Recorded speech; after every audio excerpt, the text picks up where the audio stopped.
বন্ধুরা, এখন পিকনিক করার পর আমরা চলে আসলাম একটু কল্যাণেশ্বরী মায়ের মন্দিরে। দেখো এখানকার পরিবেশটা আমি একটু দেখিয়ে দিচ্ছি। এটা হচ্ছে এখানকার সব কি বলে দোকান, সব রকমের জিনিসপত্র পাওয়া যাচ্ছে। বাট পুজোটা দিতে পারবো না, যেহেতু আমার ঠাম্মা তো গত হয়েছিলেন, এখন অব্দি 1 বছর হয়নি। তো জাস্ট বাইরে থেকেই দেখে চলে যাবো। একটু পরিবেশটা দেখিয়ে দিচ্ছি তোমাদের।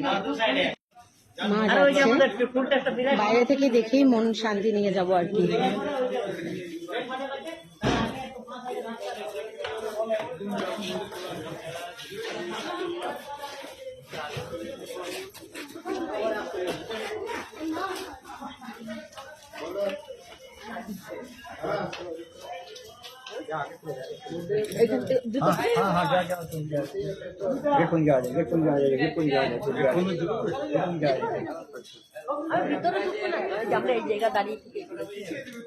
এটা হচ্ছে কল্যাণেশ্বরী মায়ের মন্দির, সবাই প্রণাম করে নাও।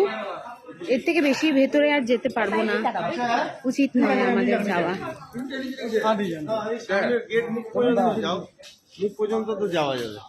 এসো,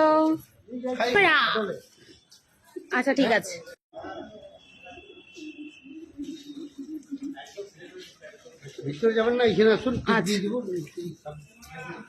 তো আমাদের সবার প্রণাম করা হয়ে গেছে বাইরে থেকেই।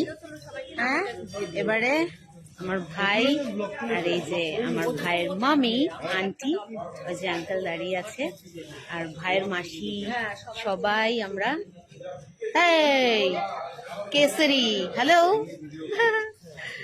হ্যাঁ সবাই দাঁড়িয়ে আছি। এবার এখান থেকে বেরিয়ে একটু চা খাবো, তারপরে যে যার বাড়িতে, তাই তো? একদম। তো আজকের মতো এখানেই টাটা।